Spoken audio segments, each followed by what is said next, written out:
계속적으로 마가복음 말씀을 함께 나누고 있는데요.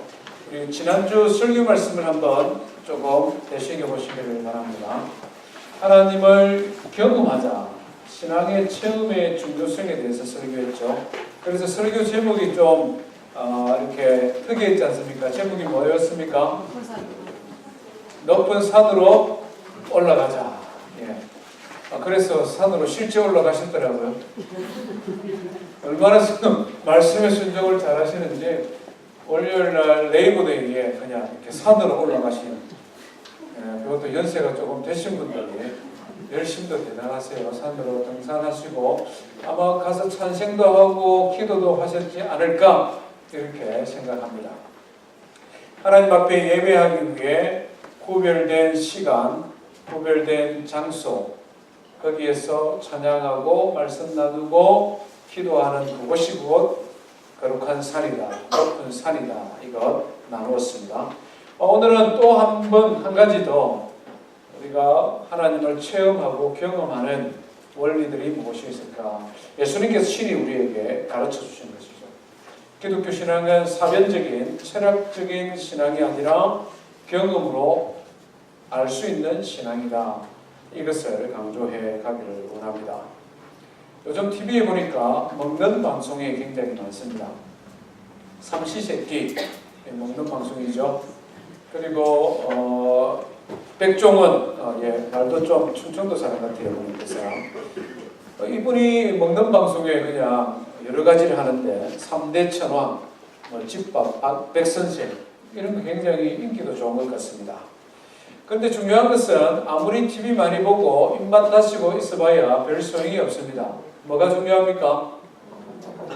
네, 먹어봐야 됩니다. 그 사람이 가르쳐주는 대로 하든지 아니면 내가 조금 방법을 다른 것을 하든지 일단 먹어봐야 됩니다. 그래야 이게 정말인지 아닌지 분간이 가지 않습니까? 우리 신앙생활 역시 마찬가지다 하는 것이죠. 우리가 성경을 통해 하나님의 말씀을 배웁니다. 하나님에 대해서도 배우죠. 우리가 배운 하나님이 진짜냐? 맛을 봐야 될 거 아닙니까? 경험해 봐야 된다는 거죠. 어떻게 경험할 수 있느냐? 지난주에 말씀드린 것처럼 높은 산으로 올라가 하나님 앞에 말씀과 기도와 구별된 시간을 드리는 것을 통해 우리는 하나님의 사랑을 경험할 수 있습니다. 또 한 가지는 기도입니다. 오늘 예수님이 이걸 우리에게 가르쳐 주기 원합니다. 하나님의 말씀은요, 마가복음 9장입니다. 9장 14절에서 29절 말씀까지입니다. 우리 한 절씩 한번 교독하겠습니다. 이에 그들이 제자들에게 와서 보니 큰 무리가 그들을 둘러싸고 서기관들이 그들과 더불어 변론하고 있더라.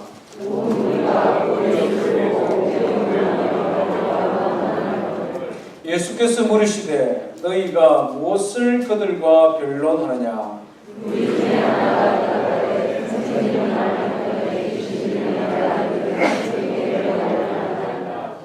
귀신이 어디서든지 그를 잡으면 거꾸러져 거품을 흘리며 이를 갈며 그리고 파리해지는지라. 내가 선생님의 제자들에게 내쫓아 달라 하였으나 그들이 능히 하지 못하되이다.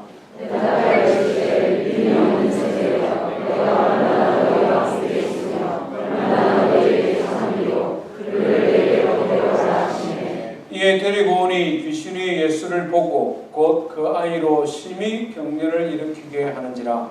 그가 땅에 엎드러져 구르며 거품을 흘리더라.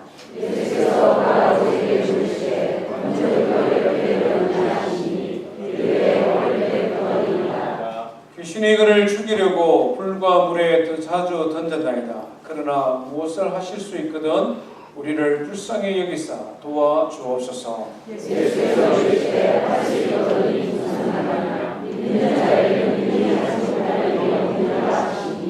곧 그 아이의 아버지가 소리를 질러 이르되 내가 믿나이다. 나의 믿음 없는 것을 도와주소서 하더라. 예수께서 우리가 데려와 보이는 것을 보시고 그 더러운 귀신을 두드려주시되 말 못하고 듣는 귀신아 내가 내게 명하노니 그 아이에게서 나오고 지르며 아이로 심히 경련을 일으키게 하고 나가니 그 아이가 죽은 것 같이 되어 많은 사람이 말하기를 죽었다 하나 예수께서 그 손을 잡아 일으키시니 이에 들어가니라. 집에 들어가심에 제자들이 조용히 묻자오되 우리는 어찌하여 너희 그 귀신을 쫓아내지 못하였나이까. 이르시되 기도 외에는 다른 것으로는 이런 종류가 나갈 수 없느니라 하시니라. 네. 오늘 본문의 말씀은 지난주 내용과 연결되어집니다. 예수님께서 세 명의 제자들과 함께 높은 산에서 기도하실 때에 그 모양이 변하고 그 장면이 너무나 영광스럽고 멋졌기 때문에 베드로는 마치 천국에 있는 것처럼 착각하고 우리가 여기에 초막을 세게 짓고 있읍시다. 예수님께 간청했습니다. 높은 산은 하나님을 만나는 은혜의 장소요, 축복과 위로의 장소요, 말 그대로 평안의 장소입니다. 그런가 하면 산 아래 마을은 다르죠. 고민도 있고 염려도 있고 다툼도 있습니다. 오늘 제자들과 큰 무리들은 서로 변론하고 있었다 이렇게 말합니다. 변론하다, 말싸움하고 있는 것입니다. 높은 산과 산 아래 마을의 극명한 대조를 우리에게 보여주고 있습니다. 왜 이런 변론이 있었느냐 내용들을 쭉 설명을 하고 있는데 한 아버지가 귀신 들린 아들을 예수님께 데리고 왔습니다. 예수님의 제자들이 보니까 예수님이 몇 번 귀신 쫓겨하는 장면을 봤습니다. 그래서 이야기를 할 것 같아요. 우리 선생님은 높은 산에 올라가셨고 데리고 오느라고 우리가 해결해 줄게 이렇게 말한 것 같습니다. 그런데 제자들이 예수님의 흉내를 내면서 열심히 노력했는데 귀신이 나가지를 않는 것입니다. 그것을 옆에서 지켜보고 있던 서기관들이 제자들을 비난했습니다. 이놈들 순 사기꾼 아니야? 뭐 이렇게 말했겠죠. 아픈 아이를 둔 아버지를 데리고 장난치면 안 되지. 뭐 말하자면 뭐 이렇게 비난하는 겁니다. 너 선생은 어디 갔냐? 선생들도 마찬가지죠. 이렇게 막 비난을 했습니다. 예수님의 제자들은 죽기를 못했기 때문에 기가 끊길 만도 한데 자신들을 비난하고 덩달아서 예수님까지도 비난하는 서기관들을 대항해서 말다툼을 벌였습니다. 짐작하건대 여러 가지 변명을 한 것 같습니다. 믿음이 없어서 쫓아내지 못했다. 시간이 조금 더 있으면 할 수 있을 것 같아. 뭐 이런 식으로 말싸움이 될 만한 이야기들을 주고받았던 것 같습니다. 그러면서 한편으로는 예수님이 빨리 내려오셔서 이 상황을 종료시켰으면 좋겠다 이런 기대를 하고 있었을 것입니다. 그때 예수님께서 세 명의 제자들과 함께 그 마을에 도착했습니다. 16절에 보니까 너희가 무슨 일로 변론하느냐 왜 그래 시끄럽냐 이렇게 물어보는 겁니다. 주의를 환기시키는 말이죠. 모든 시선들이 예수님께로 집중이 되었습니다. 예수님께서는 전체적인 내용을 들으시고는 19절 말씀해 보니까 탄식과 더불어 책망을 합니다. 우리 19절 말씀 한번 읽어봅니다. 시작. 대답하여 이르시되 믿음이 없는 세대여 내가 얼마나 너희와 함께 있으며 얼마나 너희에게 참으리요 그를 내게로 데려오라 하시니. How long? 얼마나 이 말이죠.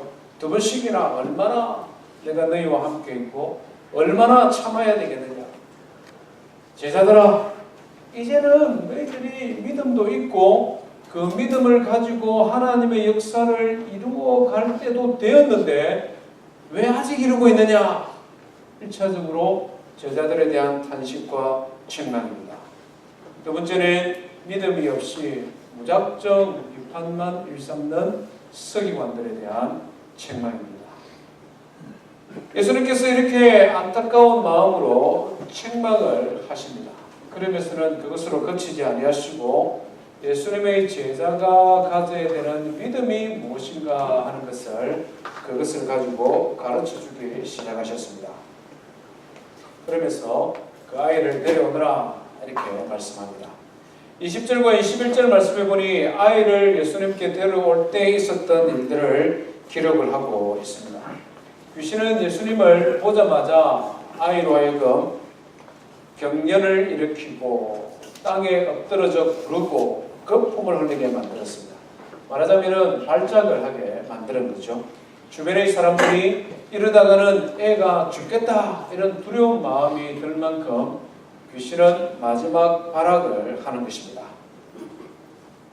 그도 그럴 것이 귀신은 예수님이 누군지 영적인 존재이기 때문에 알기 때문에 그렇습니다. 22절 말씀해 보니까 아버지가 예수님께 요청하죠. 무엇을 하실 수 있거든 우리 아이를 좀 불쌍히 여겨 주십시오. 예수님, 당신이 보는 것처럼 이렇습니다. 어릴 때부터 이래 왔습니다. 귀신이 한번 발작을 하면 거품을 물고 땅바닥에 구르고 얼굴이 새파랗게 질려서 마치 죽는 것처럼 고통을 당합니다. 좀 불쌍히 여겨주십시오. 이렇게 말합니다. 그런데 예수님께서는 이 아버지의 말에 대하여 그를 책망하듯이 말씀합니다. 23절 말씀 한번 읽어봅시다. 시작. 예수께서 이르시되 할 수 있거든이 무슨 말이냐. 믿는 자에게는 능히 하지 못할 일이 없느니라 하시니. 이 아버지의 말이 우리를 조금 헷갈리게 했습니다.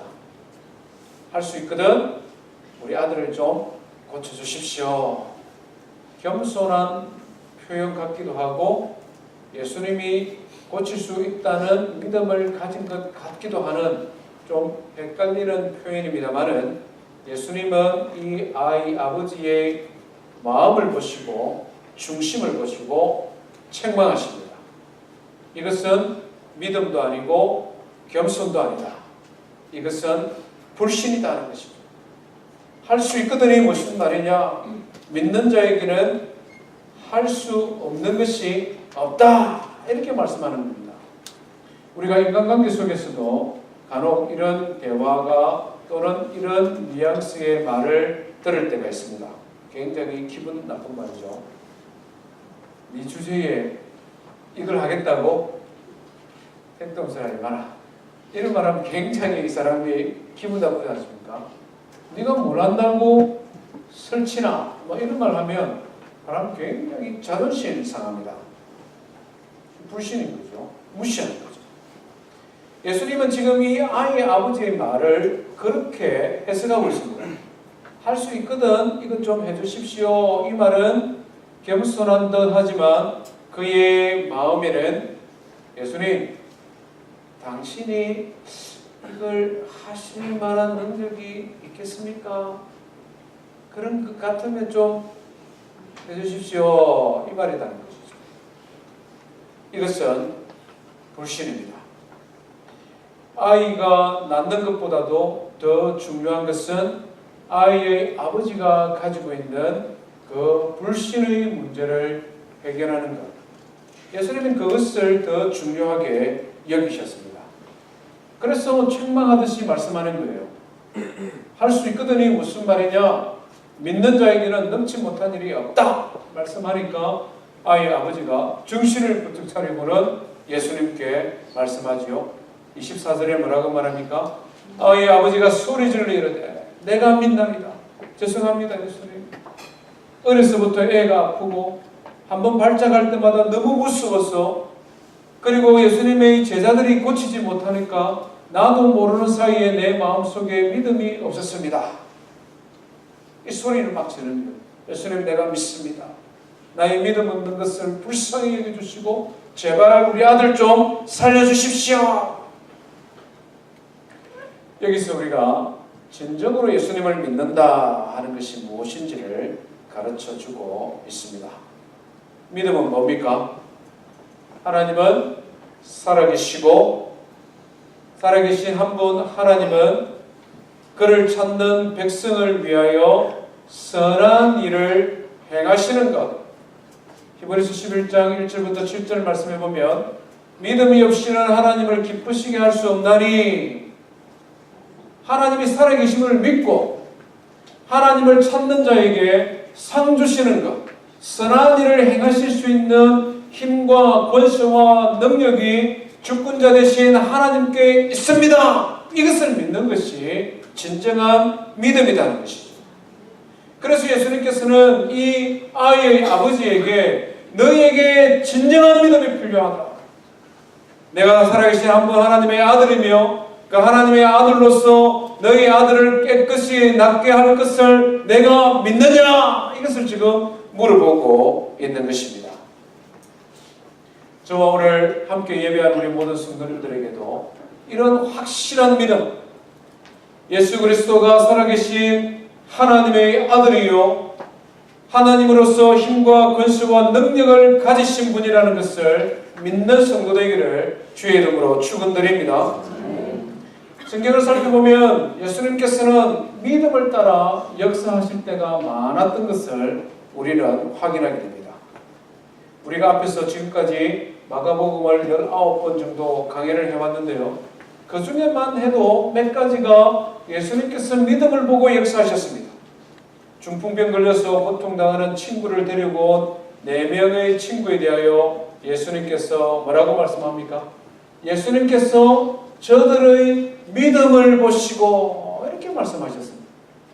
앞에서 누워있는 이 환자의 믿음도 중요하지만 이 환자를 둘러싸고 있는 주변의 친구들의 믿음, 야 걱정하지 마, 예수님에게만 가면 너의 병이 나음받을 수 있어, 우리가 이것을 믿으니 너도 믿고 같이 가, 데리고 오는 친구들의 믿음을 보고 예수님께서 역사하셨습니다. 12년 동안 혈루증으로 고통당한 여인도 마찬가지죠. 많은 사람들이 모여들어서 서로 예수님께 가까이 가려고 막 분주한 중에 이 여인에게는 마음의 믿음이 있었는데 어떤 믿음이 있었습니까? 내가 예수님의 옷자락만 잡아도 나의 이 병이 낫겠습니다. 12년 동안 죽도록 고생하고 모든 재산을 다 탕진해버리고 고생만 실컷 했는데 예수님을 만나도 말씀해 주지 않아도 기도해 주지 않아도 좋습니다. 그냥 내가 예수님 옷자락만 만져도 나는 낫겠습니다. 이 믿음을 보시고 예수님은 그를 고쳐주셨죠. 7장에 등장하는 수로보니게 여인의 믿음도 역시 마찬가지 않습니까? 귀신 들린 딸을 데리고 예수님께로 왔습니다. 용기를 가지고 예수님께 왔는데 예수님께서 무시하셨어요. 너는 이방 여인이고 이방 여인들을 개처럼 취급하던 그 시대의 문화적인 전통을 따라 나는 이방인이 아닌 유대인에게로 보냄받았다 이렇게 말을 하면서 그를 모욕했습니다. 그의 믿음을 시험하셨죠. 그런데 이 여인이 뭐라고 대답합니까? 예수님, 당신의 말씀이 옳습니다. 그러나 개들도 주인의 상에서 떨어지는 부스러기를 먹지 않습니까? 그 부스러기라도 좋으니 나에게 은혜를 베풀어 주십시오. 부스러기라도 붙잡고 싶은 부스러기 은혜도 부스러기 축복도 나에게로 과합니다. 그건 나에게 좀 주십시오. 믿음으로 예수님에게 매달렸었죠. 예수님께서는 그 여인의 믿음을 칭찬하셨습니다. 이 말을 하였으니 내가 이런 믿음이 네 마음에 있으니 가라. 내 딸이 나아. 복음서의 많은 내용들이 믿음을 가지고 있었던 사람들에게 예수님께서 능력을 나타내시고 그래서 그들이 예수님이 살아계신 하나님의 아들인 것을 경험하게 하는 내용들이 많이 기록되어져 있습니다. 반면에 믿음이 없음을 책망하기도 하셨죠. 가장 대표적인 것이 갈릴리 바다를 건너가는 제자들이었습니다. 예수님과 함께 거의 3년 동안 다녔음에도 불구하고 바람이 불고 풍랑이 일어서 물에 빠져가니까 예수님에 대한 믿음을 잃어버렸습니다. 불안해서 떨고 소리치고 아우치면서 예수님 우리가 죽게 되었는데 지금 주무시고 있습니까? 뭐합니까? 그때 예수님께서 뭐라고 말씀하십니까? 믿음이 없는 자여, 믿음이 없는 자. 그들의 믿음 없음을 책망하시는 부분입니다. 믿음은 살아계신 한 분 하나님을 경험하는 파이프와 같다 이렇게 표현했습니다. 수도 파이프를 한번 생각해 보십시오. 몽고메리 지역에 큰 물탱크에서 집집마다 수도 파이프가 다 연결되어 있는데 중요한 것은 우리 집으로 들어오는 파이프, 우리 집 욕조, 우리 집 싱크, 우리 집 부엌으로 들어오는 파이프가 연결되어 있지 않으면 아무리 물이 많아도 우리는 그 혜택을 누릴 수가 없습니다. 그 상수도에 연결만 하면, 꼭지만 틀면 물이 나오듯이 살아계신 한 분 하나님, 온 천지 만물을 창조하신 창조주 하나님의 살아계심과 그분의 권세와 능력을 어떻게 우리의 것으로, 어떻게 나의 것으로 우리가 경험할 수 있느냐? 그것은 믿음이다 하는 것입니다. 오늘 예배하는 저와 우리 모든 성도님들의 신앙의 삶에 살아계신 한 분 하나님과 그의 보내신 자 독생자 예수 그리스도의 살아계심과 그분을 찾는 자에게 상 주시는 하나님에 대한 믿음을 가지기를 주의 이름으로 축원드립니다. 예수님께서 이렇게 이 아버지의 믿음 없음을 책망하고 난 다음에 죽기 사역을 시작하셨습니다. 25절 말씀해 보니까 더러운 귀신을 어떻게 했다고요? 꾸짖었다 이렇게 말씀합니다. 예수님의 죽기 사역은 어려운 건 아닙니다. 그냥 1시간 동안 방울 들고 흔들 필요도 없습니다. 그냥 이상한 말로 그냥 막 주문을 외울 필요도 없습니다. 예수님께서 그 아이를 데려오느라 하는 순간 이미 귀신은 예수님을 알아보았습니다. 왜 그렇습니까? 귀신은 영적인 존재이기 때문에 그렇습니다. 타락한 마귀와 그의 졸개들이 귀신이지 않습니까? 이들은 하나님의 곁에서 하나님을 섬기던 자들이기 때문에 하나님이 어떤 권세와 능력을 가지신지, 창조자 하나님이 영원 전부터 삼위일체로 살아계신 것을 그들은 알고 있습니다.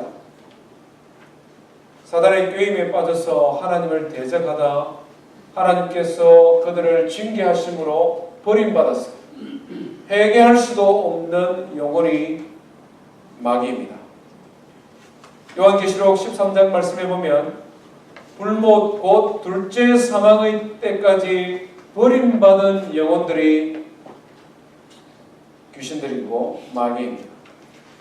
끝까지 하나님을 대적하고 하나님의 백성들까지 미혹하여 하나님을 대적하도록 만드는 것이 사단이지 않습니까?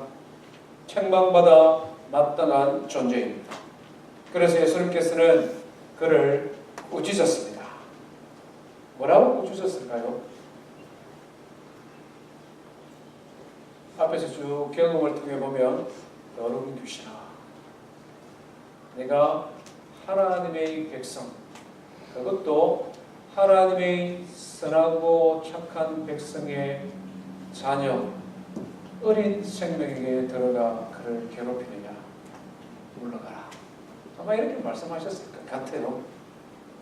이렇게 하나님께서 하나님의 권세와 능력으로 예수님께서 책망하자 귀신은 경련을 일으키고 도망을 가버렸습니다. 도무지 버틸 수 없는 거죠. 아이는 마치 죽은 것처럼 조용해졌습니다. 잠잠해졌습니다. 주변에서 지켜보던 모든 사람들도 침묵할 수밖에 없었습니다.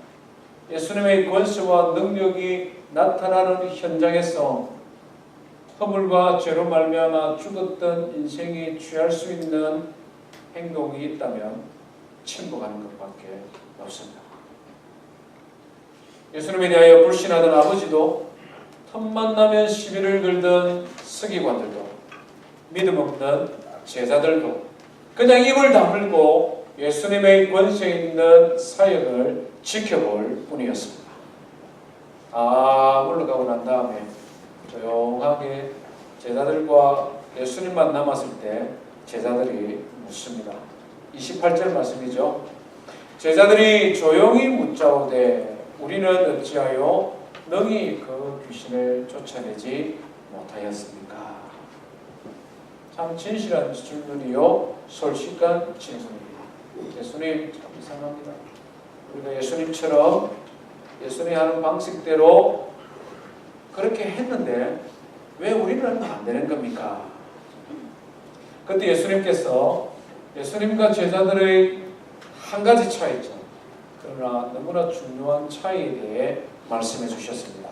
우리 29절 한번 같이 읽습니다. 시작. 이르시되 기도 외에는 다른 것으로는 이런 종류가 나갈 수 없느니라 하십니다.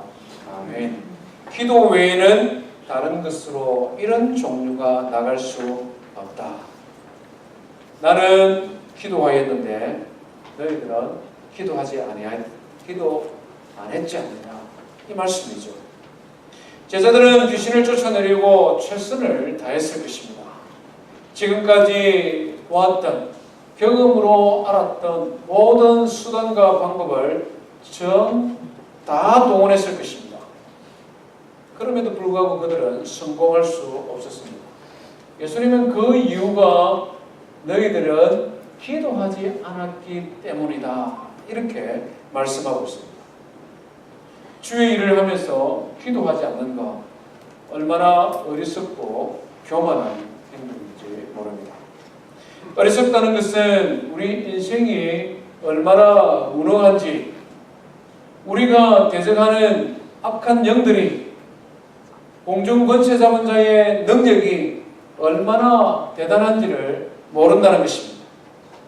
교만하다는 것은 우리가 얼마나 무능한 존재인지 모를 뿐만 아니라 우리의 힘을 너무나 과신하고 있다는 것입니다. 그래서 예수님께서는 그들을 책망하는 것이죠. 어리석고 교만한 제자들의 모습입니다. 이와 같은 제자들의 모습은 단지 제자들의 모습일 뿐만 아니라 우리 역시도 이런 실수를 범할 때가 많습니다. 하나님의 일을 한다고 하면서, 예수님의 제자로 세상을 살아간다고 하면서 기도하지 아니하고 우리의 생각과 우리의 경험과 우리의 지혜와 인간적인 열심으로 무엇을 하기 위해 얼마나 애를 쓸 때가 많습니까? 그렇게 하다 보면 잘 되는 것 같아가도 결국 문제가 생기는 것, 우리가 경험으로 알지 않습니까? 우리가 어렸었다는 것은 그것을 경험하면서도 반복한다는 것입니다.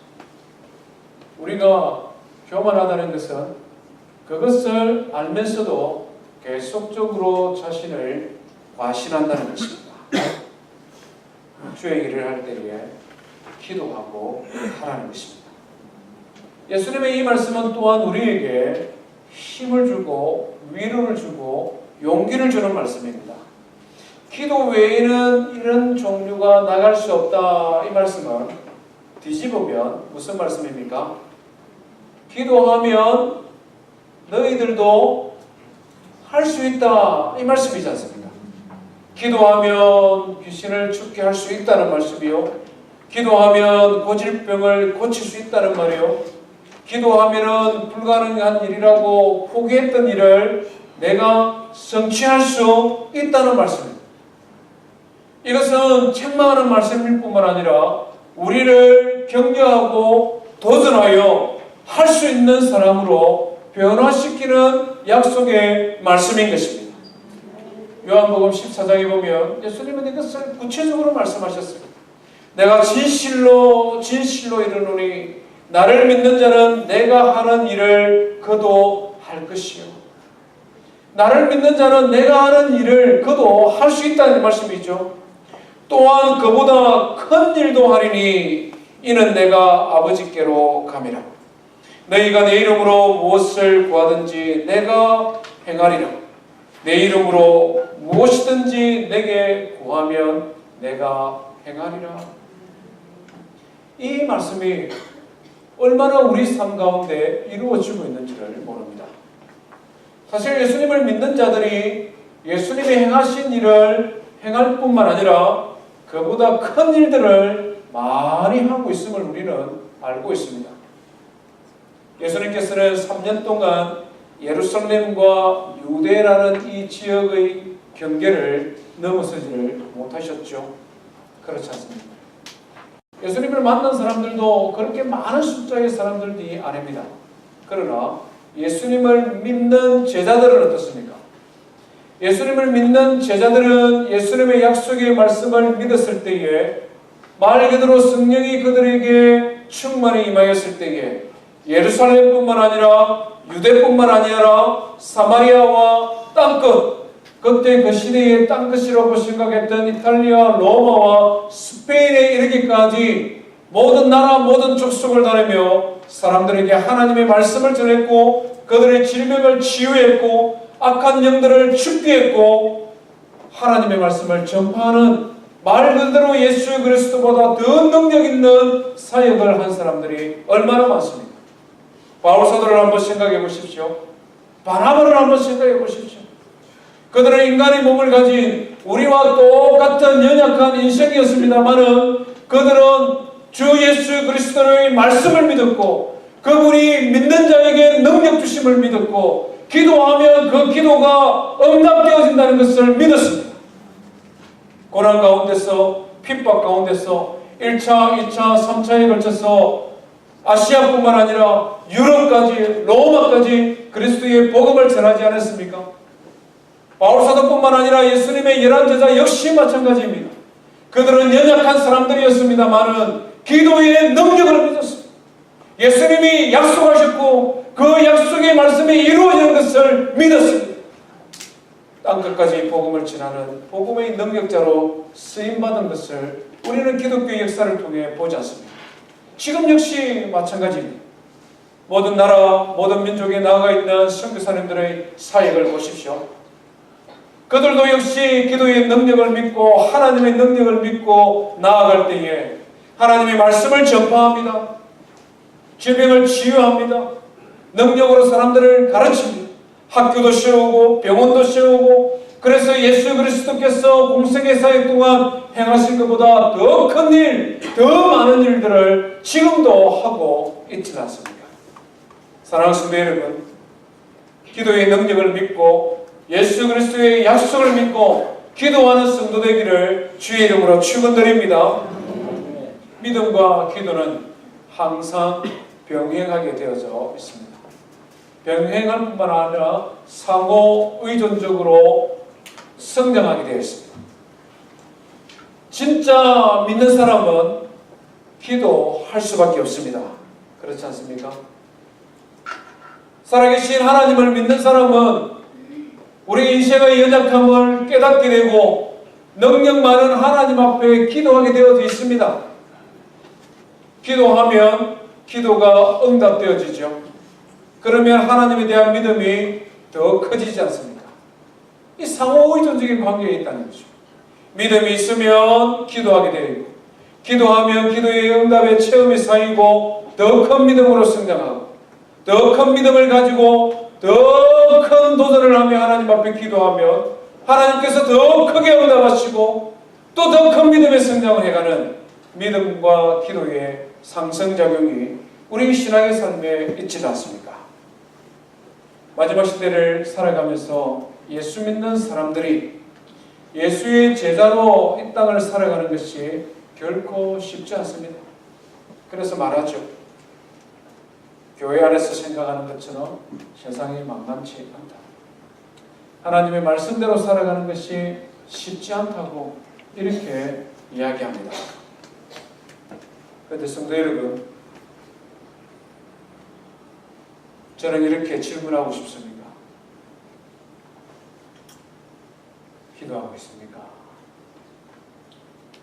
말씀대로 사는 것 힘들고 믿음대로 사는 것 힘든데 말씀대로 살고 믿음대로 살아보려고 기도하고 있습니까?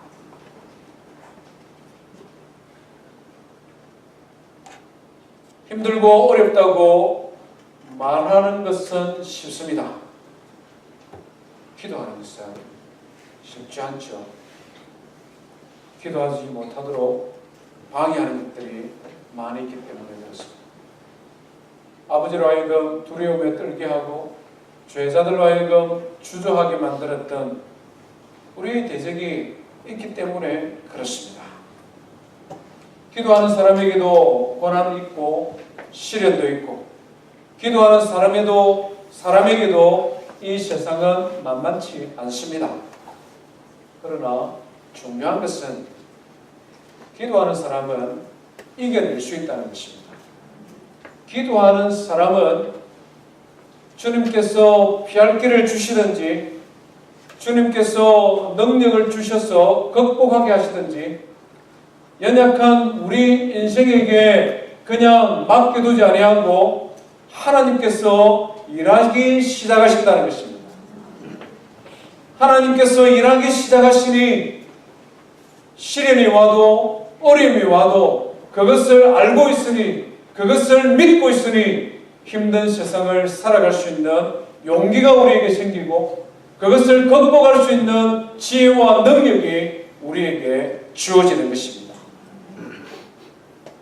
지난주, 이번주 우리는 신앙의 체험의 중요성에 대해 말씀을 나누었습니다. 경험해 봐야 됩니다. 맛을 봐야 합니다. 높은 산으로 올라가 정해진 시간과 장소에서 하나님 앞에 예배하는 것이 하나님을 맛보는 것입니다. 약속의 말씀 붙잡고 기도하라고 했으니, 기도의 응답을 약속했으니 그 약속 따라 기도함으로 기도의 체험이 쌓이는 것, 하나님을 만나는, 경험하는 방법입니다. 저와 우리 모든 성도들의 신앙의 삶 속에 하나님을 맛보아 알고 체험을 통해 하나님을 만나는 성도의 삶이 되기를 주의 이름으로 축원드립니다. 우리 말씀 기억하며 함께 하나님 앞에 찬송하십시다.